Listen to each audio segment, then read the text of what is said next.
another episode of the Liberty Dad podcast, a discussion on politics and culture. I'm your host, DL, America's most objective libertarian. If you're tuning in live, thank you so much for giving me your time. This is Liberty Dad versus Mamdani's policies. Let's talk about bad landlords, because that's something. Let's see, where's that video? All right, here's this video on bad landlords. I'm standing here on West 83rd Street in front of a building owned by one of the worst landlords in New York City. It has racked up hundreds of code violations. After years of neglect and ongoing pressure from tenants, the city finally stepped in and sued the landlord. But even that didn't fix these issues. We are talking about a lack of heat, a lack of hot water, and instead, leaks, rats, a literal beehive in the wall. Housing isn't just more expensive than ever, it's falling apart. But what's Mayor Adams doing about this? The same thing as his real estate donors. Nothing. That's why I'm announcing a plan to overhaul the mayor's office to protect tenants, bringing code enforcement under one roof and making sure that agencies are working together to hold bad landlords accountable. Starting on day one, we will expand the city's special enforcement programs, doubling fines for hazardous violations and tripling them for conditions that are immediately dangerous. And when a really bad landlord, like this guy, refuses to fix it, the city's gonna step in, make the repairs, and send them the bill. If that doesn't work, the city's taking over the building. We're putting the worst landlords out of business. And we're going to transform 311 by bringing the latest in cutting-edge technology. Scheduling appointments with inspectors so you actually know when they're showing up to your apartment. And the best part? Can I pause this for just a second? That actually is a good idea. I like that. Like, I think that people should demand more, like, get a schedule and don't give me a window like Comcast and say, okay, we'll be there between 8 and 12. So you have to sit there. You have to take off work if you don't work from home. Or if you do work from home, you got to, constantly keep your eye out just in case they show up and you don't want to miss them, right? I've had that happen. We were at home one day and the internet service provider was supposed to come out. It got dark. I think it was in the wintertime, so it got darker a little bit earlier. And they showed up, supposedly, and said nobody answered the door. We were waiting. We were here. We called them. We yelled at them and said, we were here. We had a scheduled appointment. So if the government is going to have any involvement, which I don't think they should, but if they're going to have any involvement, if they've got an inspector that's going to come out, especially for lower income people who have less flexibility with their schedule, because maybe you work at a factory. You don't have time to just sit there for 4 hours while you're not getting paid, waiting on somebody to show up at your house. So, and if it's from the government, they should have an explicit time. I will be here at 9 o'clock or between 9 and 9:30, something like that. A short window is fine. Okay? And yes, you should be able to know. So actually, I like that idea. I think there should always be as much, like the one thing, and I've said this before, the one thing that the government could absolutely do, that they should absolutely always do whenever they're dealing with any information, put it out as much as possible in the neatest, cleanest format for everybody to be able to see it. Doesn't matter whether it's a chart or a schedule. I should be able to find it and access it and review it. Because otherwise, how can I be a good citizen? Let's continue listening to him. You're gonna pay for this! But actually, bad landlords are gonna pay for this. We're going to fund this expanded enforcement in the most obvious way. By actually collecting the fines and enforcing the violations the Adams administration has spent 4 years ignoring. Everybody says housing is a human right. Let's start acting like it. Okay, so not everybody says housing is a human right. That is a conversation for another day. I do not believe that housing is a human right. A right is something that is conferred upon a person that they can exercise without anybody else. Well, if housing is a right, that means you have a right to my work and all the work of all the people that put into it, right? Like you have the right to free speech, so you can talk however you want. You can go buy equipment. You can get on the internet. You can talk about your ideas, socialism, communism, free market capitalism. You can talk about that just like I'm doing. I have that right. I don't have the right for you to pay for it. In the same way, same thing applies with housing. There is no right to housing, because that would mean you have a right to somebody else's work. When you have a right to somebody else's work or when you're using their work, whether they want you to or not, we have a word for that. It's called slavery. All right, let's move on. So he talks about bad landlords, and he keeps referencing Mayor Eric Adams. But I found something quite interesting because I was really curious about this whole slumlord, bad landlord. And by the way, as a landlord myself, I do not like slumlords. If you have a hole in your ceiling, fix your damn ceiling. Figure it out. And if it were up to me, if I were running a city, I might say, here are the things that have to be in your contract, right? You have to say, like if you're living in a southern climate, you might say, we will provide a functional air conditioner. If you're living in the north, you have to provide a functional heater, right? And they do have some of those requirements actually in New York City. And you see some of them in the south as well, right? I would have some basic things like, and then what I would say is, if you violated that, I would put it in the I would require it by law to be in the contract. And then I would say, if and when you violate that, you have breached the contract, which means that person is no longer bound to uphold their end of the contract, which means if they, and we could, you could work out some details like how long and all that good stuff. But just the gist of it being, if you're supposed to provide somebody with a working air conditioning that's renting your property, and then let's say a week goes by and that air conditioning isn't working, and they can demonstrate that they've reached out to you and let you know, and you're not fixing it, then they can withhold their rent payment from you legally. That's what I would do. But anyway, I'm not running for office. So let's check out this next video, which is interesting because I was curious about, because he was like, hey, we're at this building here. And I was like, oh, well, he's picking out a particular guy. Well, as it turns out, this particular guy is particularly bad. A Manhattan judge has ordered the arrest of the man ranked #1 on the Public Advocate's annual worst landlords list. Fox 8's Ashley Rodriguez explains why he's being sent to jail and takes a closer look at his problematic history. He's considered one of the worst landlords in New York City, according to public advocate Jumaane Williams. And now there's a warrant out for his arrest. Daniel Oheb Shalom owns the buildings at 705 and 709 West 170th Street in Washington Heights. And between the two, he has racked up nearly 700 violations with the city for not making court-ordered repairs in the building's 42 apartments and for not showing up to court since 2021. Okay. Mamdani said Eric. He specifically said Eric Adams was basically letting this guy get away.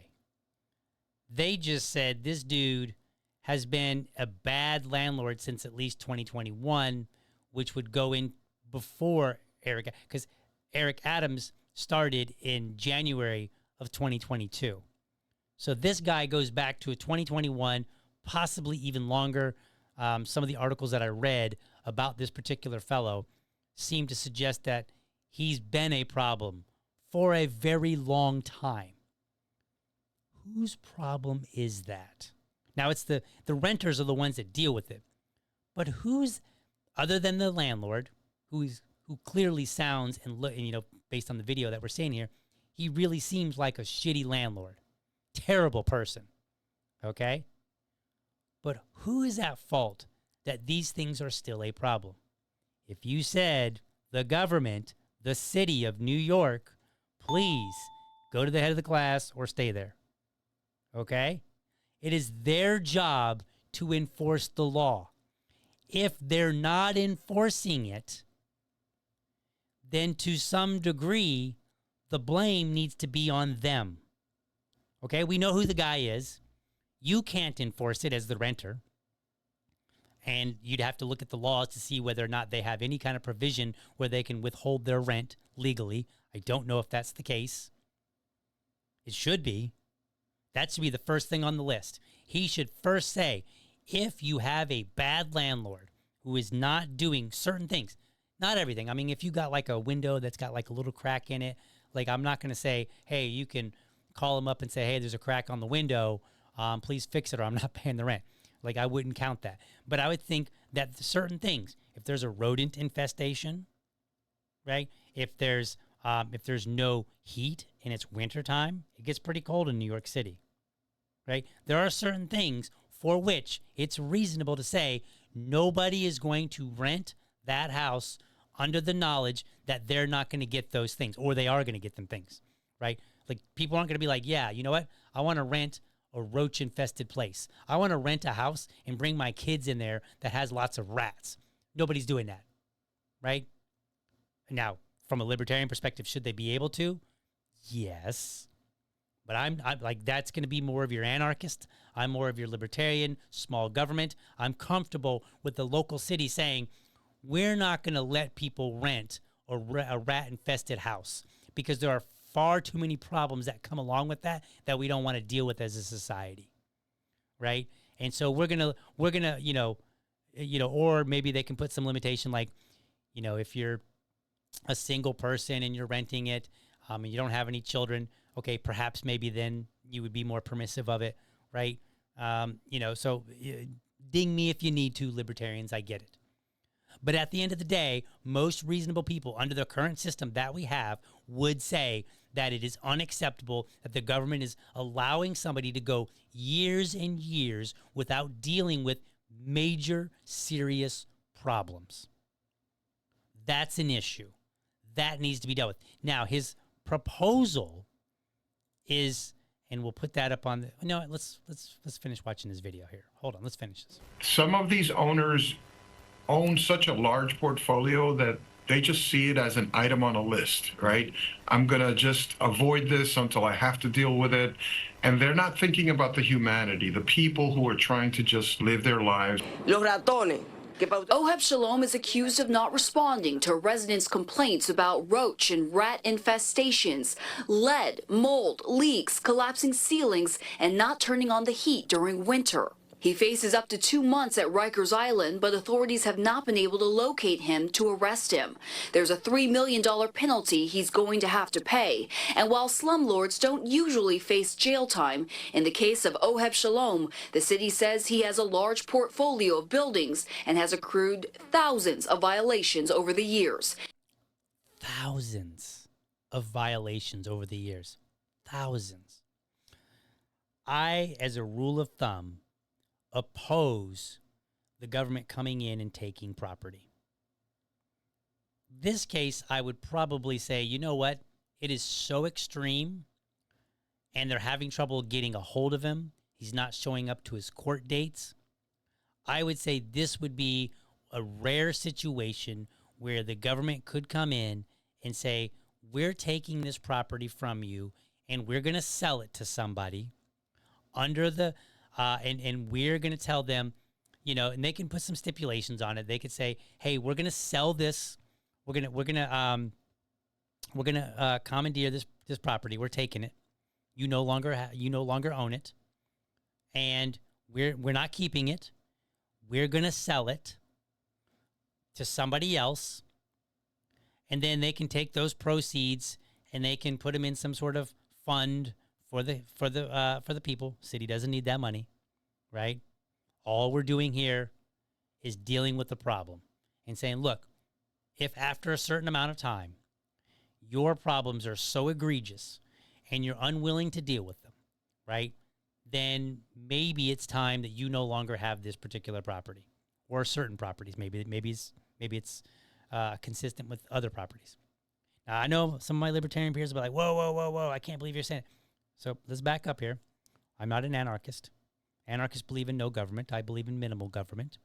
And if this stays at the city level, I think it's acceptable. The city can make these decisions and say, what do we want for our city? What makes sense? In this particular case, if you've got somebody that's racking up thousands and the normal process isn't working, you need to do something else because you're not protecting your citizens. But it needs to be done, again, in the most extreme situations, and it needs to be done in a way where the city has the least amount of incentive to go and grab properties. So, like, if the government gets to keep the money, right, from the sale, then that's incentive for them to find other buildings, Okay. So we don't want to incentivize them. What we want to do is we just simply want to solve a problem the quickest way possible. Okay. We'll sell it to this developer or this landlord here who's got a good reputation. Here are our expectations. You can't kick the people out, but you do need to make the repairs, blah, blah, blah. You can raise the rent after 2 years or something like that. You can put some, because what you want to make sure is if you're trying to protect people, you don't want to protect people like pretend. You don't want to be like, all right, we're going to transfer this property to somebody else and then have them all get evicted and then the property renovated to such a point where they can't even come back because the rent is too high. So you want to at least, like if the goal is to protect people, then protect people. But I would support that. And I know that'll make a lot of my libertarian peers angry. But something has to be done. And clearly whatever they're doing is not including working. a $1.1 million settlement he paid to the city at the end of last year for violations in one of his Hell's Kitchen buildings. If you own real estate in this town and you treat people poorly and inhumanely, we're going to come after you. Okay, so I disagree with him on that. I don't think it's a matter of treating people poorly and inhumanely, because then you have to define what those terms mean. This is why I said earlier, I think that certain things should be in the contract. You have a contract. You violated your contract. This is not us wearing our liberal hearts on our sleeve. This is us saying, hey, we have, for our particular city, we have a certain minimum of things. We live up north. It gets bitter cold in the winter. You got to provide heat. Okay, that way we don't have to deal with dead people, dead children. That's not acceptable, right? Then if you're in the south, hey, you've got to provide air conditioning because it gets ridiculously hot, okay? And then what you do is you look at it and you say, okay, we are putting this in the contract. We're not going to say, oh, it's inhumane and all this other stuff. You can be inhumane as long as you abide by your contract. If you don't abide by your contract, then these people don't have to pay you. And if it goes on long enough, then maybe it's a requirement in the contract. Your requirement has to say, I recognize that if it reaches a certain level and if I don't do this, then I will, I forfeit having this property and it can be taken from me and sold to another developer. And then here are the expectations that the renter has, right? This keeps everybody in line, but it has to be the bare minimum. Let's continue listening. A Manhattan judge is working with California authorities where Oheb Shalom resides to bring him back to the city where he can either make these repairs immediately or head to Rikers. In Washington Heights, Ashley Rodriguez, Fox 5 News. Okay, so that was that. Now I want to put it back up on the screen here. So here is Mamdani's, his full policy proposals. So I'm just going to read some of it. It's titled Protecting New York's Tenants, Rebuilding the Mayor's Office to Protect it. Okay, blah, blah.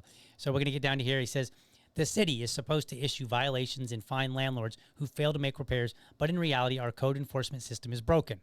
Okay, now you know what to fix. Tenants are forced to jump through hoops just to get violations recorded, and the city responds to slum conditions with minuscule fines, if any at all. Okay, there's your problem right there. What's the saying? If you want some more of something, then subsidize it. If you want less of something, then you tax it. Okay? What's happening here is that more than likely, some of these people are making just a raw, hardcore business decision. The city is going to say, I'm making up numbers now.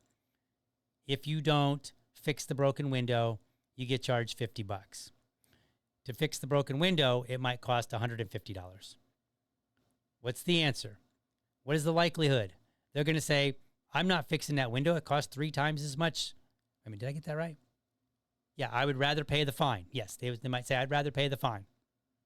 But if you don't collect the fine, then it's basically zero. So they might say $150 or nothing. Of course, they're going to pick nothing, right? That's how a lot of people do business. This is why I default back to this idea of a contract, right? You put it in the contract. You violated the contract. Now these people have recourse. Not you violated the law. You violated a contract. Because what we want is this relationship between the landlord and the tenant to be dealt with primarily through the landlord and the tenant. Excuse me there. I think that was it. Nope, there's a little more. Right now, at least 5 agencies, HPD, DOB, FDNY, DEP, DOH, are responsible for housing maintenance issues. Under Zohran's administration, the mayor's office to protect tenants will coordinate code enforcement under one roof, from the inspectors who come to our apartments to the lawyers who litigate in housing court, enabling the city's ability to resolve issues quickly. Maybe this is a good idea, maybe not. Because the reason I say that, we go up here. The city is supposed to issue violations and fine landlords who fail to make repairs, but in reality, code enforcement system is broken. What is it about the code enforcement system that is broken? Can that be fixed? Can you go and you look at it and you say, this is broken, we can make a change, and then it will work the way it's supposed to? Or do you look at it, kind of like I said earlier, and you say, this isn't working at all? Their housing board or their rental board, that's not working at all. 59 years, and they still have housing shortages, and they still have rent problems. It's not working. Perhaps the case is that's the case here, that their system is broken. What about it is broken? Who knows? I don't know. But he's not telling you. All he's telling you is, hey, you know what we're going to do? We're just going to make it all one big thing. Well, if you keep the same processes in place, then you're still going to have the same problem.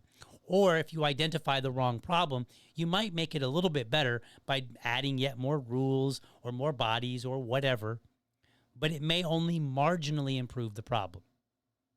Ultimately, at the end of the day, New York City's problem is that New York City, the government, is not doing their job. Now, the landlord's not doing his job either, but the people are relying on two entities to do what they're supposed to do. They're relying on the landlord to fix things when they're broken, and they're relying on the city to punish the landlord and impose and force them to fix these things. Neither one of them are doing their job, but one of them is getting more government, right? Mamdani is saying, let's have more government. We'll create other departments. And if you look through his platform, he wants to create, for housing, several departments to deal with different things.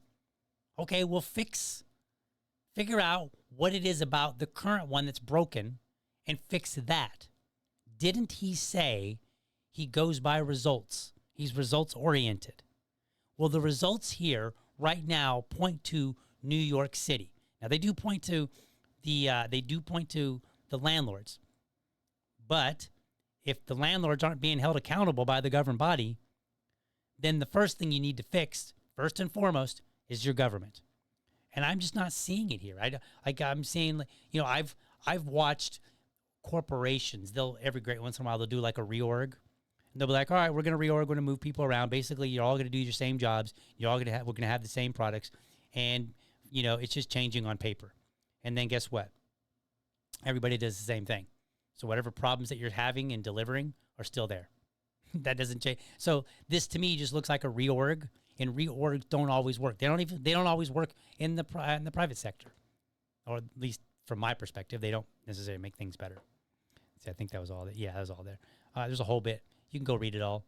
But at the end of the day, I think he needs to spell out exactly what it is that is New York's problem, New York City's problem, and then say that's what we're going to focus on first and foremost. And then after that, after we figure out why is it we cannot figure out how to get the fines levied on these people and how to get them to pay it and how to ensure that the fine exceeds the cost of actually just making the damn repair.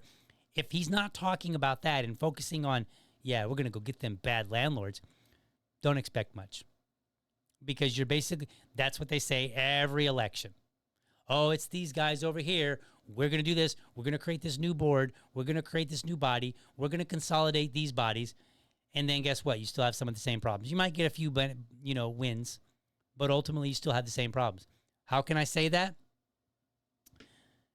Because 56 years, they've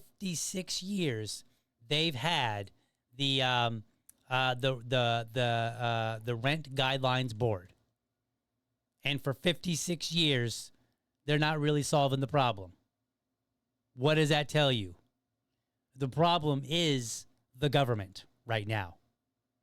They need to fix that before they worry about terrible landlords. And believe you me, the video we just watched, that landlord is a shitbag, and I support having his properties taken from him, or at least the ones that are in shitty shape.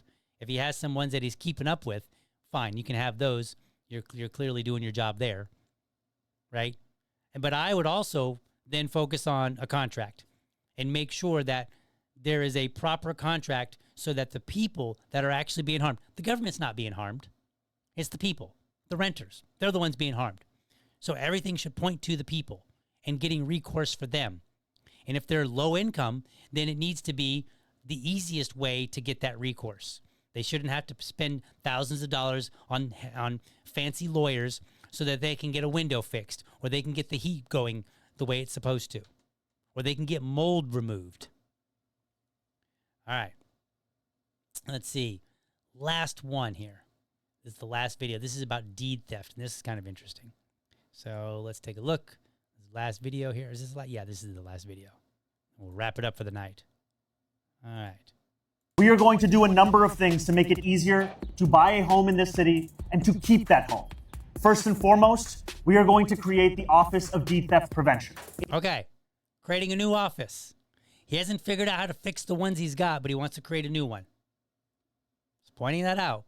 They're growing government before they fixed it. Then you wonder why libertarians are so skeptical. Well, you haven't fixed the problems you got, and you're already talking about new ones. You know, creating new departments, which come with new problems, new bureaucracy. In tandem with ensuring that we finally address a broken and inequitable property tax system. And finally, to make it easier to actually purchase a home in this city. This is a very important issue, especially here in Brooklyn.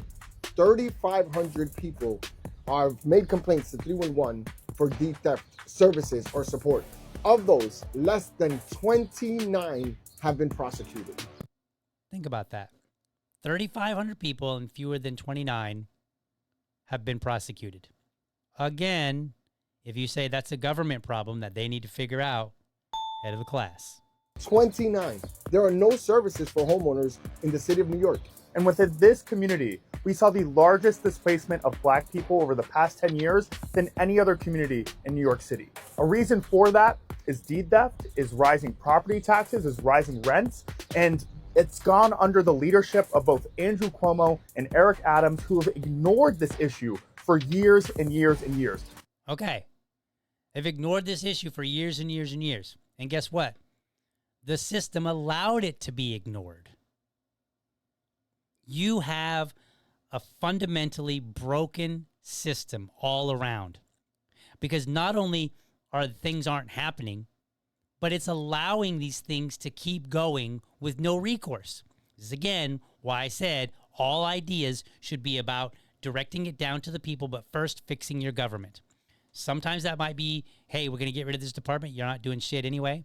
Sometimes it might be, hey, we're going to fire a bunch of people because you aren't doing your damn job.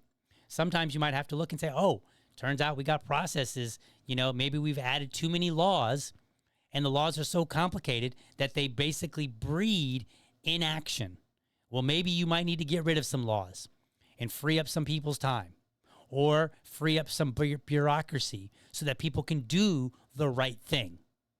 Zohran Mamdani is the first candidate in this race to come out with a robust plan to tackle these issues. So if you want deed theft to end, if you want your property taxes to stabilize, if you want to stay in your home, vote for Assemblymember Zohran Mamdani for mayor. Okay. So that was a nice pitch. And again, these are all videos from his site.